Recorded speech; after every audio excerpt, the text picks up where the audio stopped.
Hello students, have a great day. එතකොට කියන්න ඕනේ මේ වීඩියෝ එක ගන්නකොට මේ වීඩියෝ එක ගන්න දවස් දෙකක් වගේ වෙනකොට ඇත්තටම ලංකාවේ A level වල රිසල්ට් එක ඇවිල්ලා තියෙනවා. එතකොට ගොඩක් ස්ටුඩන්ට්ස් තමුන්ට අවශ්‍ය ස්කෝර් එක අරගෙන ඒ කියන්නේ ඉසඩ් ස්කෝර් එක අරගෙන කැම්පස් වලට සිලෙක්ට් වෙලා තියෙනවා. තව කට්ටිය පාස් වෙලා තිබුණාට අවශ්‍ය ලකුණු ප්‍රමාණය අරගෙන නැහැ. ඒ වගේම තමයි තව පිරිසක් ඉන්නවා එක්සෑම් එකේදී යම් අසමත් වීම සිද්ධ වෙලා තියෙනවා. එතකොට විශේෂයෙන්ම අද මේ වීඩියෝ එක අපි ගේන්නේ ඔය සියලු දෙනා වෙනුවෙන්ම ඉතාමත් වැදගත්. මොකද ඔයාගේ හයර් এডুকেෂන් එකට ඔයා යන්න බලන් ඉන්නවා නම් පිටරට. අන්න ඒකට ඉතාමත් පහසුවෙන් සහ කියන්නේ විශේෂ ක්‍රමවේදයන් තියෙනවා ඔයාලට පිටරටට ගිහිල්ලා තමුන් කැමතිම යුනිවර්සිටි එකේ ස්ටඩීස් කරන්න. ඉතින් ඒ නිසා තමයි අද කතා කරන්නේ. නැවත කියනවා A level කරපු ළමයෙක් නම් ඊයේ පෙරදා අනිවාර්යයෙන් මේ වීඩියෝ එක අවසන්කම් බලන්න. එතකොට අද දවසේ මේ සාකච්ඡාවට මම සම්බන්ධ කරගෙන තියෙනවා මේ ශේෂ්ත්‍ර සම්බන්ධයෙන් එක්ස්පර්ට් කෙනෙක් විදිහට වැඩ කරන නයනා හේමචන්ද්‍ර මහත්මිය. මේ වෙනකොට ඇකඩමික් ගේට්වේ එකේ ඩිරෙක්ටර් ඒ වගේම තමයි මයිග්‍රේෂන් කන්සල්ටන්ට් කෙනෙක් විදිහට වැඩ කරනවා. ඉතින් මේ වීඩියෝ එක අවසානයේදී අපි මෙතුමියත් එක්ක සම්බන්ධ වෙන්න අවශ්‍ය නම් කොහොමද සම්බන්ධ වෙන්නේ මේ සියලු දේවල්ත් එක්ක කතා කරයි. එහෙනම් නයනා miss thank you very much short notice එකකට මාත් එක්ක සම්බන්ධ වුණාට මේ අපේ A level කරපු ස්ටුඩන්ට්ස්ලා වෙනුවෙන්. ඇත්තටම කියන්නකෝ අපි දැන් කොටස් දෙකකට බෙදමු මේක. A level exam එක කරලා කැම්පස් සිලෙක්ට්ලා ඉන්න සෙට් එකක් ඉන්නවා. තව සෙට් එකක් ඉන්නවා කැම්පස් සිලෙක්ට්ලා නැහැ හැබැයි පාස් වෙච්ච සෙට් එකක්. හරිද? ඔතනින් මම කැමති ඉස්සරෝම කතා කරන්න කැම්පස් සිලෙක්ට්ලා නැතුව පාස් වෙච්ච ස්ටුඩන්ට්ස්ලා ටික. මොකද එයාලන් ටිකක් දැන් එක්සයිට්ලා ඉන්නේ. එතකොට එයාලට ඇත්තටම පිටරට යුනිවර්සිටි එකට ගිහිල්ලා ඉගෙන ගන්න ඕන ඒකට පාත් එකක් තියනවද? මොනවද රටවල් කොහොමද යන්නේ? චුට්ටක් කතා කරමු අපි ගැන. මිස් මලි thank you මේ දුන්න opportunity එකට. ඇත්තටම මේ අපි දැන් කතා කරන්නේ A levels university select වෙලා නැහැ but ඒගොල්ලෝ pass වෙච්ච කට්ටිය. ඇත්තටම දැන් මේ pass වෙච්ච කට්ටියත් මේ A levels pass වෙලා university select වෙච්ච නැති කොටසත් අපිට දෙකකට බෙදන්න වෙනවා ඇත්තටම.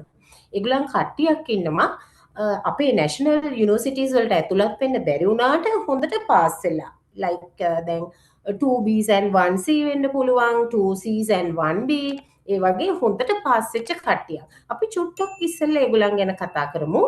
ඒගොල්ලන්ට ඇත්තටම ඉන්ටර්නැෂනල් এডুকেෂන් වල තාමත් ඕනම තරමට අවස්ථා තියෙනවා. ඒ කියන්නේ ස්කෝලර්ෂිප් එකක් ගන්න පව අවස්ථා තියෙනවා. මං ගත්තොත් 2Bs and 1C ගත්තොත් ඔස්ට්‍රේලියා ගත්තත් UK ගත්තත් කැනඩා ගත්තත් අයර්ලන්ඩ් ගත්තත් නිව්සීලන්ඩ් ගත්තත් ඒ රටවල් වල යාට ස්කෝලර්ෂිප්ස් අරගෙන යන්න පුළුවන් මට්ටමක ක්වොලිෆිකේෂන් එකක් තමයි ඒකත්. ඊට අමතරවස දැන් හිතමුකෝ අපි ඇප්ලයි කරනවා නම් ජර්මන් වගේ කන්ට්‍රි එකකට මම මේ කිව්ව ටිකක් හොඳ ක්වොලිෆයිඩ් කට්ටියට 100% free scholarship එකක් එක්ක යන්න අවස්ථා තියෙනවා. ස්පෙෂලි මැතමැටිකල් ෆීල්ඩ් එකෙන් ඇප්ලයි කරනවා නම් සයන්ස් ෆීල්ඩ් එකෙන් ටෙක්නොලොජි IT ඒ වගේ පැත්තට යනවා නම් highly recommend කරනවා ඔයගලන්ට බය නැතුව ජර්මන් වගේ අපි 100% free university එකක් ඉල්ලමු කියන එක යෝජනා කරන්න පුළුවන්. එතකොට සාමාන්‍යයෙන් රිසල්ට්ස් අඩු වෙච්ච කට්ටියට සාමාන්‍යයෙන් ඒ කියන්නේ විෂයන් 3 පාස් නමුත් රිසල්ට්ස් අඩු වෙච්ච කයට මොකද්ද කරන්න තියෙන්නේ? ඇත්තටම සර් මෙහෙමයි රිසල්ට්ස් ගොඩක් අඩු නම් ඒ කියන්නේ ජෙනරලි අපි කියමුකෝ යා 50% නම් පාස් එක යාගේ 150 නම් ලකුණු ඇවරේජ් කරාම ඒ වගේ කෙනෙකුට දැන් ඉන්ටර්නැෂනල් এডুকেෂන් වල තරමක් අමාරුකමක් තියෙනවා. ඒගොල්ලන් ටිකක් highly කියන්නේ හොඳ යුනිවර්සිටි එකක් තරමක් ඒගොල්ලන්ගේ ක්වොලිෆිකේෂන් එක බලනවා. මම රෙකමන්ඩ් කරනවා ඒ වගේ අයට අපේ ලංකාවේ පිටරට ෆවුන්ඩේෂන් එකක් කරනවට වඩා කොස්ට් එක වැඩි ඉන්නේ පිටරට ගිහිල්ලා ෆවුන්ඩේෂන් කරන්න අපිට යවන්න පුළුවන්. එයාට ලංකාවේ හොඳ ෆවුන්ඩේෂන් එකක්.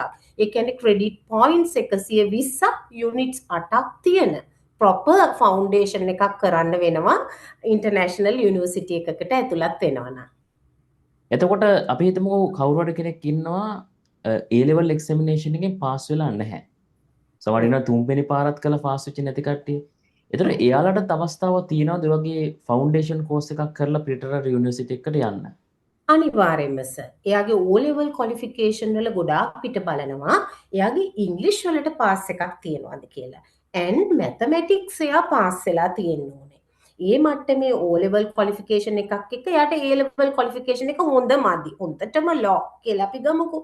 එහෙම වුණත් still the student can apply for a foundation. ඒ කියන්නේ හැබැයි මේ foundation කියන එක මම නිතරම කියනවා මගේ ළඟට හරියට එනවා proper foundation එකක් නොකරපු ළමයි. ඒ ළමයිව අපිට ඊළඟට යුනිවර්සිටි එකකට ඩිරෙක්ට් කරන්න බෑ. හොඳම foundation එකක් කරලා තියෙන්න ඕන මාස 8කට වැඩි කාලයක් foundation එක කරලා තියෙන්න ඕන 8 units and 120 credit points මේ foundation එකේ ඇතුළත් වෙලා තියෙන්නට ඕනේ. එතකොට දැන් ළමයිට ඊළඟට එන ප්‍රශ්නයක් තමයි කාරණා දෙකක් ඔළුවට. එකක් තමයි කොච්චර මුදලක් වගේ වැය වේද මේ වැඩේට. ඊළඟ එක තමයි ඒක යන පාත් එක මොකක්ද කියන්නේ. මිස් අපිට පොඩ්ඩක් කියන්න දැන් සාමාන්‍ය අපි පිටරට යන යුනිවර්සිටිස් ගත්තම ගොඩාක් ළමයි අතර ජනප්‍රියයි UK, USA, Australia, New Zealand, Canada සහ ජර්මන් කියන කන්ට්‍රි. පොඩ්ඩක් අපි කතා කරමු ඇවරේජ් ගත නිකන් අර ඕවරෝල් අයිඩියා එකක් එක්කලා කොච්චර විතර මුදලක් යනවද මේ වැඩේ කරගෙන අපි හිතමුකෝ සාමාන්‍ය හොඳ රිසල්ට් එකක් තියෙන ස්ටුඩන්ට් කෙනෙක් එයාට රට යන්න ඕන නම් කොච්චර වගේ මුදලක් යයිද? ඇත්තටම ඉන්ටර්නැෂනල් එඩියුකේෂන් වලට යනකොට ඔය කිව්ව පොපියුලර් ඩෙස්ටිනේෂන්ස් වල ඔස්ට්‍රේලියා, කැනඩා, UK ඒ වගේ ටිකක් බජට් එක හයි. අපි උදාහරණයක් විදිහට ගත්තොත් වැඩිම හයිම බජට් එකකින් යන්නේ ඔස්ට්‍රේලියා and නිව්සීලන්ඩ් කියන countries දෙක. ඒ දෙක ගත්තොත් එයාට 1 year tuition fee එක වෙන්න පුළුවන් ලක්ෂ 50ක් හෝ ඊට වඩා ලක්ෂ 60ක් 50ක් 60ක් වගේ ගාණක් නිව්සීලන්ඩ් ඕස්ට්‍රේලියා වල 1 year tuition fee එක වෙනවා. ඒ වගේම සර් 1 year tuition fee එක විතරක් නෙවෙයි දරුවට පෙන්නන්න අවශ්‍ය වෙනවා 1 year living expenses. ඒ කියන්නේ ඔස්ට්‍රේලියන් ඩොලර්ස් 29710ක් අන්න ඒ වගේ ඒ ඔය කන්ට්‍රීස් දෙකම ගත්තොත් අපිට ටියුෂන් ෆී එකයි ලිවිං එක්ස්පෙන්සස් උයි එයාට සල්ලි වශයෙන් පෙන්නන්න ඕනේ. මම මේ කියන්නේ ගෙවන්න වෙන ගාණ නෙවෙයි මිලියන 15ක පමණ මුදලක්.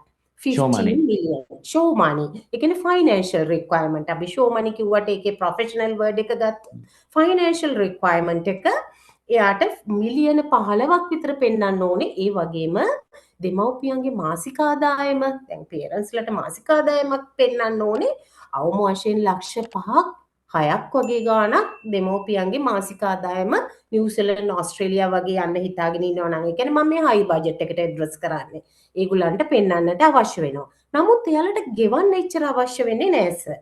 15 මිලියන් වගේ ගාණක් පෙන්නුවට ඇත්තටම එයාට ගෙවන්න වෙන්නේ සෙමෙස්ටර් එකයි. එක සෙමෙස්ටර් ෆී එකයි ඇත්තටම පේ කරන්න වෙන්නේ ලංකාවෙන් යන්න ඉස්සෙල්ලා උදාහරණයක් විදිහට ගත්තොත් ඒක අපි කියමුකෝ ලක්ෂ 40ක විතර වියදමක් අතේ සල්ලි විදිහට ගෙවන්න එයා රෙඩි වෙලා ඉන්න ඕනේ.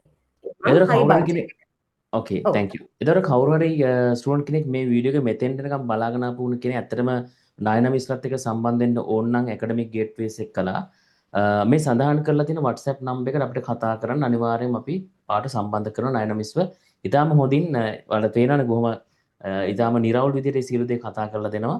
ඉතින් ඒ නිසා හොඳ විශ්වාසයෙන් යුතුව ඒ අවශ්‍ය දේවල් වලට දැනුම ලබා ගන්න පුළුවන්. අපිට කතා කරන්න අනිවාර්යෙන් අපිව සම්බන්ධ කරලා දෙන්න. ඩයිනමික්ස් එතනින් එහාට ගිහුවාම දැන් ඩයිනමික්ස් අපි දෙන්න මේක ගැන පොඩ්ඩක් කතා කරද්දිත් කිව්වා මේ හැම වෙලේම ගොඩක් හොඳයි හයිලයිට් කරනවා නම් කොහෙද ජර්මන් කියලා කිව්වා. මොකද ලොකු ඔපචුනිටිස් අපි ජර්මන් ගැන පොඩ්ඩක් කතා කරමු. ඔව් මට ඇත්තටම විශේෂයෙන් ලංකාවටම දෙන්න ඕන පණිවිඩයක් මේක. කවුරු හරි දරුවෙක් ඉන්නවා නම් නැෂනල් යුනිවර්සිටි එකකට සිලෙක්ට් වෙලා නැහැ. නමුත් ඒ දරුවගේ හොඳ ක්වොලිෆිකේෂන් එකක් තියෙනවා. ඒ කියන්නේ B2ක්, B2යි C1ක්, B1යි C2ක් ඒකත් අපිට still we can accept right? ඒ වගේ ක්වොලිෆිකේෂන් එකක ඉන්න දරුවෙක් ඉන්නවා නම් එයා වහාම ඊළඟට කරන්න ඕනේ ජර්මන් වලට apply කරන්න හිතාගෙන ඉන්නවා නම් IELTS exam එක compulsory. ජර්මන් කියන්නේ PT, Duolingo අනිත් English requirements අනිත් English exams ඒගොල්ලන් accept කරන්නේ only they accept IELTS right? එතකොට IELTS එකත් ලොකු ගාණක් නෙවෙයිනේ ගන්න තියෙන්නේ 6.5. එයා achieve කරන්න ඕන ගාණ 6.5 ගොඩාක්ම ඩිග්‍රීස් වලට 6.5. ඊළඟට මම highly recommend කරනවා ඇත්තටම කන්සල්ටන්ට් කෙනෙක් විදියට එයා ජර්මන් A1 language course එක ඒක හරිම easy it's very easy. ඔයගේ ඒජ් එකේ ළමයෙකුට language එකක් අල්ලනවා කියන එක එච්චර දෙයක් නෙවෙයි. ඒක මාස 3ක වැඩක්. ජර්මන් A1 language course එකක් කරගත්තොත් ජර්මන් වල 100% free scholarship එකක් එක්ක එයාට tuition fee නැතුව යුනි එකක් හොයාගන්න පුළුවන්. ඒ වගේම මම මේ වෙලාවේ කියන්න ඕන ජර්මන් වල පබ්ලික් යුනිවර්සිටිස් ගැන අපි මේ කතා කරන්නේ ප්‍රයිවට් යුනිවර්සිටිස් නෙවෙයි පබ්ලික් යුනිවර්සිටිස් තමයි ජර්මන් වල highly ranked accreditation එකක් තියෙන ලොකු universities තියෙන්නේ public universities.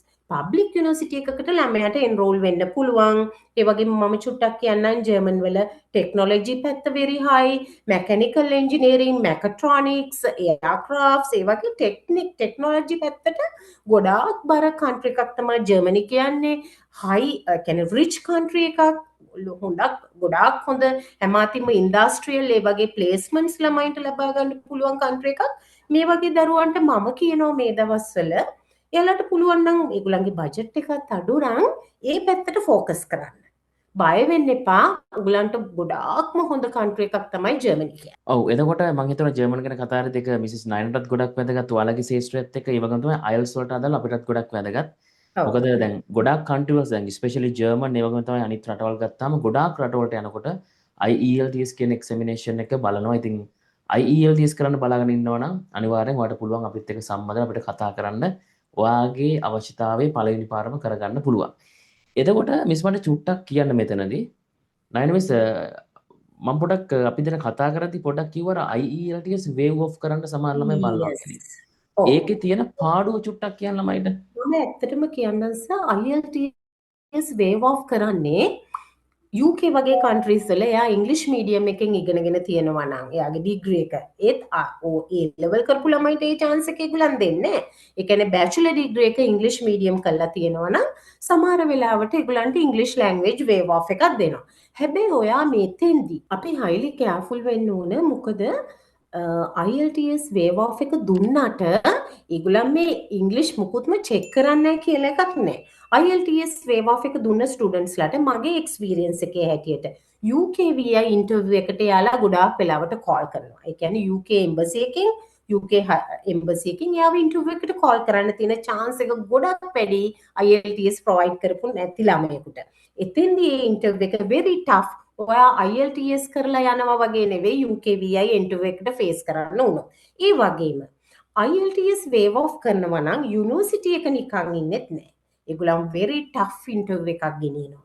ඒ කියන්නේ මෙයාට English language එක පුළුවන්ද? මෙයාගේ language එක use කරන්නේ කොයි විදියටද? ඒ කියන එක අර IELTS කරලා යන එක ඇත්තටම හරිම ලේසි ඒ interviews වලට face කරනවට වඩා. general interview එකක් කොහොමත් UK වල තියෙනවා. නමුත් IELTS නැති කෙනාට ඊට වඩා advanced interview එකට face කරන්න වෙනවා. ඉතින් මම නම් කියන්නේ හැම වෙලේම අර genuine student කෙනෙක් කියලා අපිට prove කරන්න පුළුවන් එකම තැනක් තමයි IELTS කියන එක එයා pass වෙලා තියෙන එක. මම කියන්නේ Duolingo PTA ව නරකයි කියලා. නමුත් generally මේ field එකේ and internationally තියෙන IELTS ළමෙක් කරා කියන්නේ he is very good in English. The student is very good in English කියන එක මිනිස් හැමෝගෙම හිතට යන දෙයක් ඒක. IELTS වගේ exam එකක් කිරීම මම නම් highly recommend කරනවා මේ ළමයෙකුට වෙනත් language qualification එකක් ගන්නවට වඩා. එතකොට මිසිස් නයන අපිට චුට්ටක් කියන්න දැන් ස්ටුඩන්ට්ස් ලා ඉන්නවා දැන් අපි දන්නවා ලංකාවේ A level කරපු ගමන් ඇත්තට මෙයාලට ලොකු ආදායමක් නැහැ. සමහරලාට මිඩල් ඉන්කම් එකක් තියෙන ෆැමිලිස් ඉන්නේ. ඉතින් අපිට කියන්නකෝ සාමාන්‍යයෙන් දැන් අපි ඔයාලත් එක්ක සම්බන්ධ වුණා කියලා හිතන්න කවුරු ස්ටුඩන්ට් කෙනෙක්. එතකොට කොහොමද කොච්චරද ලොකු මුදලක් ඔයාලා අය කරනවද ඒක කොහොමද වෙන්නේ ඒකත් පොඩ්ඩක් කතා කරමු අපි. ඇත්තටම මෙතෙන්ද කියන්න ඕන අපි මේ ඉන්ටර්නැෂනල් එඩියුකේෂන් වලට ඇඩ්වයිස් කරන්නේ ගයිඩ් කරන්නේ යුනිවර්සිටිස් වලට ඩිරෙක්ට් කරලා ෆුල් වීසා process එක කරන්නේ free of charge. කිසිම consultation fee එකක්වත් අපේ hidden fee එකක්වත් නැහැ. 100% free මේ service එක. ඒකට හේතුව අපි direct partnerships තියෙනවා අපිට international platforms එක්ක අපිට අවශ්‍ය වෙන්නේ නැහැ student ව charge කරන්න. එක දෙයක් කියන්න ඕන German 100% free process එකේදී විතරක් අපි යම් ඉතාම සුළු ගාණක් charge කරනවා. ඒක ඇත්තටම කියනවා නම් එයාට ලැබෙන benefit එකත් එක්ක ගත්තාම හරිම සුළු මුදලක්. ඒ මුදල විතරයි charge කරන්නේ German වලට විතරයි. අනිත් හැම university එකකටම අපි support කරන්නේ, guide කරන්නේ, visa process එකේ ගෙනියන්නේ හැමදේම free of charge. එතකොට ඒ අදාළ යුනිවර්සිටිස් වලට පේමන්ට් කරනවා ඒවා පව ඔයාලා සම්බන්ධ නැහැ. ඒවා කෙලින්ම ස්ටුඩන්ට්ස් ලා යුනිවර්සිටි තමයි පේ කරන්නේ නේද? ඉන්ටර්නැෂනල් යුනිවර්සිටිස් කවදාවත් අපි throughවත් payment එක ගන්නෙ නැහැ. ස්ටුඩන්ට් ව ඩිරෙක්ට් කරනවා. එයාට කෙලින්ම offer letter එකේ account number එක එනවා. එයා TT එකකින් telegraphic transfer එකකින් බැංක් එකට ගිහිල්ලා ස්ටුඩන්ට් ෆයිල් එකක් ඇරලා ඒ ප්‍රොපර් ගයිඩන්ස් වල ශ්‍රී ලංකන් ලෝ එකට යටත් එයා සල්ලි යවන්න ඕන යුනිවර්සිටි එකට. ඒ විදිහට තමයි ඒක සිදු වෙන්නේ. එතකොට නයිනමස් දැන් අපි මෙහෙම හිතමු දැන් A level කරපු ස්ටුඩන්ට් කෙනෙක් ඉන්නවා කැම්පස් යන්න මදි හැබැයි හොඳ ස්කෝර් එකක් තියෙනවා. හැබැයි එයා කැමති පිටරට යන්න එයාට හෝ එයාලගේ පේරන්ට්ස් වලට කිසිම අදහසක් නැහැ දැන් මේ ප්‍රොසෙස් එක සම්බන්ධයෙන්. චුට්ටක් කතා කරන්න දැන් අපි හිතමු මේ ස්ටුඩන්ට් අපි හරහා මිසිස් නයලත් එක්ක සම්බන්ධ වෙනවා. පොඩ්ඩක් මේ ප්‍රොසෙස් එක ඔයාලට පුළුවන් විදිහට චුට්ටක් ස්ටෙප්ස් කීපකින් කියමුකෝ කොහොමද මේක වෙන්නේ කියන එක. ප්‍රොසෙස් එක ගත්තොත් එහෙම ඉස්සෙල්ලම දරුවා සිලෙක්ට් කරගන්න ඕනේ එයා කැමති කන්ට්‍රි එක. ඒ කන්ට්‍රි එක සිලෙක්ට් කරනකොටත් අපි ඕස්ට්‍රේලියාවට කැමති වුණා, ජර්මන් වලට කැනඩාවට කැමති වුණා කියලා කෝස් එකක් තෝරා ගැනීම සුදුසු නෑ. එයා ඇත්තටම කරන්න හිතාගෙන ඉන්න ෆියුචර් ජොබ් එක අනුව ඒ ඩිමාන්ඩින් ෆීල්ඩ් එකක්ද ඒ කන්ට්‍රි එක ඩිමාන්ඩින්ග්ද ඒගොල්ලන් ඒ කන්ට්‍රි එක ඒ වගේ ක්වොලිෆිකේෂන් එකක් ෆලෝ කරන්න හොඳද කියන එක බලලයි දරුවා තෝරගන්න ඕන. උදාහරණයක් විදිහට ගත්තොත් අපි පේ කල්යන යුනිවර්සිටිස් ගමුකෝ. කැනඩා හොඳයි ටෙක්නොලොජි වගේ පැත්තට, IT ටෙක්නොලොජි වගේ පැත්තකට. ඒ වගේම ඔස්ට්‍රේලියා UK වගේ කන්ට්‍රීස් හොඳයි හෙල්ත් සෙක්ටර් එකට. හිතන්නකෝ බැචලර් ඔෆ් නර්සිං, ඔය තියෙන හෙල්ත් කෙයාර් සෙක්ටර්, සයිකොලොජි ඒ වගේ ෆීල්ඩ් එකක් සිලෙක්ට් කරනවා නම් ඒ පැත්තට හොඳයි. ඇග්‍රිකල්චර් IT වගේ දෙයක් කරන්න හිතාගෙන ඉන්න කෙනෙකුට නිව්සීලන්ඩ් හොඳයි. ඒක කන්ට්‍රි එක අනුව වෙනස් වෙනවා. ෆස්ට්ලි තෝරගන්න ඕන මම මොන කන්ට්‍රි එකටද යන්නේ, මං කරන්න ආස මොකද්ද කියන එක එයා සිලෙක්ට් කරගන්න ඕන. ඒ වගේම මම මේ වෙලාවේ කියන්න තව කැමති දෙයක් තමයි මේ process එකේ යනකොට migration purpose එකට ඔයාගේ ඩිග්‍රී එක සිලෙක්ට් කරගන්න එපා. ඒ කාලේ දැන් ඉවරයි. දැන් ඒගොල්ලන් චෙක් කරනවා genuine student requirement කියලා very strict checking එකක් හැම යුනිවර්සිටි එකකම ඉන්ටර්නැෂනලි දැන් ගෙනියනවා. කියන්නේ මේ ස්ටුඩන්ට් genuinelyම මේ රටට ඇතුල් වෙන්න ඉගෙන ගන්නද only for the migration purposes ද කියන එක definitely check කරනවා. ඒක pass වෙන්න ඔයාට qualified migration consultant කෙනෙක්ගේ advice ඕන වෙනවා. ඒක බලලා අහලා කරගන්න ඕන දෙයක්. ඒක එකක්. ඊළඟට දරුවා තෝරගන්න ඕන parents ලගේ budget එකට ගැලපෙන course එකක්. කවදාවත් අපිට එහෙ ගිහිල්ලා part time කරලා මේක pay කරනවා කියන එක එච්චර හොඳ wise decision එකක් නෙවෙයි මේ කාලේ. ඉස්සර එහෙම පුළුවන්කම තිබ්බා. නමුත් දරුවට සමහරක් වෙලාවට part time ලැබෙන්නත් පුළුවන්, නොලැබෙන්නත් පුළුවන්. අපිට parent ගේ support එක දෙන්න පුළුවන් මොන මට්ටමටද කියන එක අපි දැනගෙන යන්න ඕන. ගොඩක් රටවල් වල මේ students ලට part time work right එකක් හම්බ වෙනවා. ඒක ඇත්ත. ඒ කියන්නේ සතියකට පැය 20ක් හෝ 24ක්, holidays වල 48 hours ඒක නිකන් unlimited work right එකක් වගේ. එහෙම තියෙනවා. තිබුණට එයා ෆයිනෑන්ෂලි යම් මට්ටමකට ස්ටේබල් වෙන්න ඕනේ ඉන්ටර්නැෂනල් කෝස් එකක් සිලෙක්ට් කරනකොට. දැන් කවුරු හරි කෙනෙකුට ඒ හයි බජට් එකකට යන්න බැහැ කියලා හිතමුකෝ. ඒත් වරින් වෙන්න එපා. එක බජට්ස් වලට අනුව ඒගොල්ලන්ගේ තියෙන කෝසස් තියෙනවා. දැන් උදාහරණයක් ගත්තොත් අපිට ජර්මන් try කරන්න පුළුවන් නම් එයාට අපිට 100% free course එකක් හොයාගන්න පුළුවන් නේ. එයාට living expenses විතරයි එතකොට ready කරගන්න ඕනේ. ඊටාම සුළු ගාණක්. උදාහරණයක් විදිහට ගත්තොත් ලක්ෂ 45ක් 50ක් වගේ ඒ ළමයාගේ අතේ තියෙනවා නම් මේ process එකට එයාට ready වෙන්න පුළුවන්. ඒ වගේම මෝල්ටා වගේ country එකක්. මෝල්ටා වගේ country එකක අර ඕස්ට්‍රේලියා, කැනඩා, UK වගේ high budgets නැහැ. යම් මට්ටමකට ඊට වඩා අඩුයි. නමුත් ජර්මන් වලට වඩා යම්කිසි ප්‍රමාණයක් වැඩි. ඒ වගේම හැම course එකම මෝල්ටා නැහැ. tourism වගේ දේවල් තියෙනවා, business related courses තියෙනවා, health care ඒවා තියෙනවා. නමුත් engineering වගේ fields මෝල්ටා වල එච්චරම නැහැ. අන්න ඒ වගේ ඊළඟට කොයි country එකද මම select කරගන්නේ. ඊළඟට සයා හරියට advice එක ගන්න ඕන migration consultant ගෙන් කොහොමද මම මගේ financial plan එක demonstrate කරන්නේ university එකට and for the embassy visa එකේදී. ඒක demonstrate කරන එක විදියක් තියෙනවා. ඊළඟට මම හැම වෙලේම ඉල්ලා සිටිනවා කිසිම වෙලාවක fake fraudulent documents provide කරන්න හිතන්නවත් එපා. fraudulent documents provide කළා තමයි අපි වගේ South Asian countries downgrade වෙලා තියෙන්නේ internationally. ඒගොල්ලන් මේ තරම් තද check up එකක් අපි මෙච්චර check කරන්නේ fraudulent and fake documents provide කළා. අපි හැම වෙලේම උදව් කරමු student හරි විදියටම මේ process එකේ යන්න. ඊළඟට එයාගේ visa process එකට එනවා. visa process එකේදී යාට දිය යුතු advices වගේක් තියෙනවා. ඒ කියන්නේ student ගේ genuineness එක check කරනකොට අපි කොහොමද අපිව present කරන්නේ? ඒ වගේම SOP ස්ටේට්මන්ට් ඔෆ් ඉන්ටෙන්ට් කියලා එකක් ස්ටුඩන්ට් එයාගෙන ලියන්න එකක් තියෙනවා. අපි මුලින්ම ස්ටුඩන්ට් දෙනවා ඒකට ප්‍රිපෙයාර් වෙන්න. ඊළඟට අපි යාට සපෝට් කරමු කොයි විදියටද මේක හරියටම ප්‍රිපෙයාර් කරලා දෙන්න ඕනේ. ඊළඟට ෆයිනෑන්ෂල් ප්ලෑන් එක කොහොමද? එයාගේ රෙඩිනස් එක කොහොමද?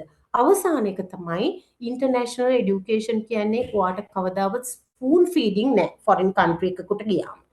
ඔයා හරිම ඉන්ඩිපෙන්ඩන්ට් කෙනෙක් වෙන්න ඕන.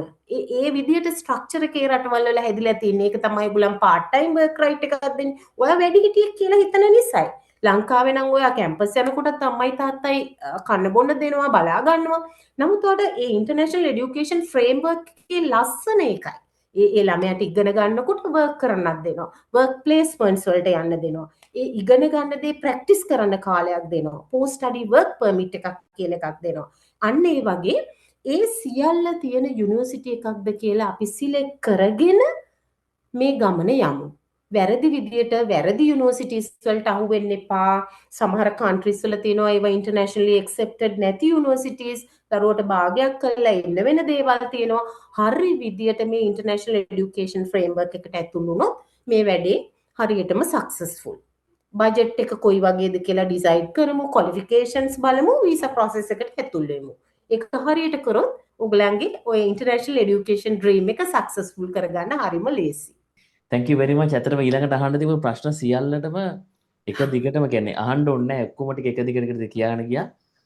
ඉතින් ඔයාලට තේරෙනවා ඉතාලම පැහැදිලිව මිසිස් නයනා අපිට මේ ගැන කියලා දුන්නා. ඉතින් thank you very much නයනා හේමචන්ද්‍ර මහත්මිය අද ඇකඩමික් ගේට්වේ ආයතනය වෙනුවෙන් අපිත් එක්ක සම්බන්ධ වුණාට ඒතර ඔයාලට කියන්න මේ වීඩියෝ එක බලන ස්ටුඩන්ට්ස් වලට කියන්න තියෙන්නේ මේක තනියෙන් කරගන්න ඇත්තටම මේක තනියෙන් කරගන්න අපහසු ඉතාමත්ම අපහසු වැඩක්. ඉතින් ඒකට IELTS සම්බන්ධව ඔයාලට අපිත් එක්ක සම්බන්ධලා ඒ සපෝට් එක ගන්න පුළුවන්. ඒ වගේම තමයි ස්ටුඩන්ට් වීසා සම්බන්ධයෙන් මිසිස් නයන්ලත් සමග එකතු වෙලා ඔයාලට ඒ සියලුම දේවල් කරගන්න පුළුවන්.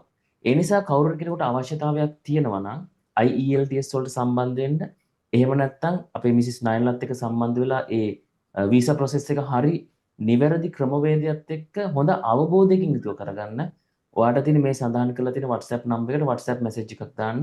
ඉතාම ඉක්මනින් අපිවත් එක්ක සම්බන්ධ වෙනවා. එහෙනම් students thank you very much. ඉතාම ඉක්මනින් මේ වගේ තවත් වීඩියෝ එකකින් හම්බ වෙමු.